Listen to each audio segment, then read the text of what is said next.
Hello there! Narito po tayo ngayon at magluluto tayo ng beef steak.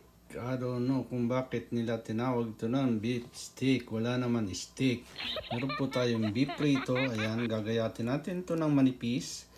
At pagkatapos, palalambutin natin sa pamamagitan natin ng panggarote. Ayan. Meron po tayo ditong lemon, sibuyas, at paminta, at toyo. Ayan. At meron din po tayo ditong MSG. Alam niyo na kung anong ibig sabihin yan. Okay? At magsisimula tayong maggayat na manipis at ating palalambutin yan sa pamamagitan ng ating panggarote. Ayan. Okay? Tayo'y magbabalik. Okay, dyan lang kayo. Okay, ito na po. Tayo'y muling nagbabalik. Ito, ayan. Nagayat na po natin ng manipis. Ayan, at palambot na rin natin gamit ang ating tenderizer or panggarote.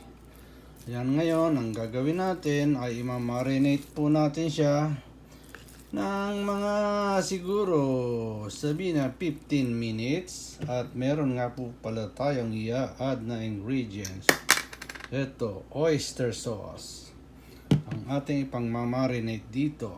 Ayan. Lagyan po natin siya. Ayan, tama na yan. At lalagyan din natin siya ng kaunting black pepper. Okay? Ayan. Tayo magbabalik uli pag nakahalo na natin ito. At wala tayong taga-video. Okay guys, naka-ready na po ang ating pang beef steak. Ayan. Nagayat na po natin sibuyas at ang ating lemon. Lalagyan na lang natin yan ng soy sauce at black pepper. And then mag-start na po tayong mag-fry nitong ating beef. Okay? Tayo'y magbabalik. Ayan guys, at mainit na ang ating mantika. Ipa-fry po natin ito ng madali lang. Mabilis lang po kasi manipis lang ito. Ayan. Kasi iluluto pa naman uli natin to, kaya madali lang ang pagluto. Ayan.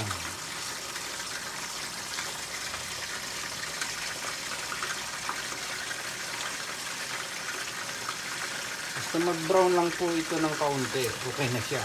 Yun.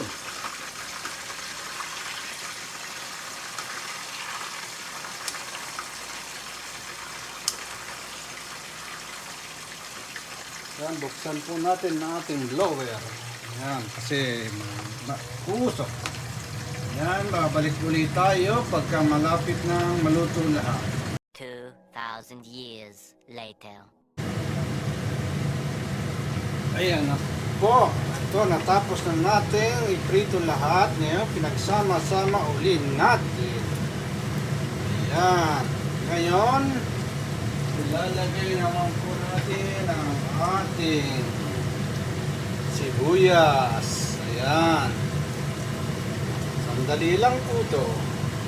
Siguro mga 3 to 5 minutes. Okay na to. Ayan. Lagyan na po natin yan. Mas ang dami pong sibuyas to kasi gusto ko po ang maraming sibuyas. Wow! Ayan. Halos nakatago na ang ating beef sa dami ng sibuyas. Super dami. Ayan, lagyan na rin natin ang ating toyo at kalamansi o lemon na piniga. Ayan.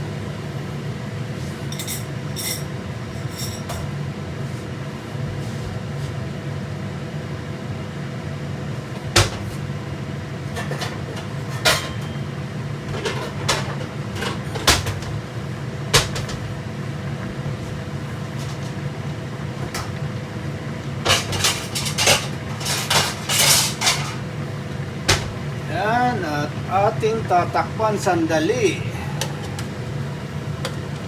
Yan, sandali lang po yan. Mga 3 minutes natin tatakpan. Okay na siya. Ready na siya.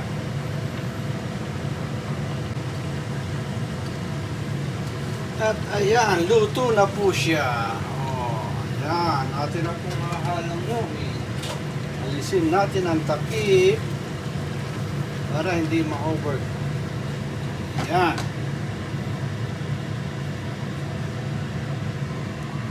Na po, luto na po siya. Hihintayin na lang po natin ang mami para kumain.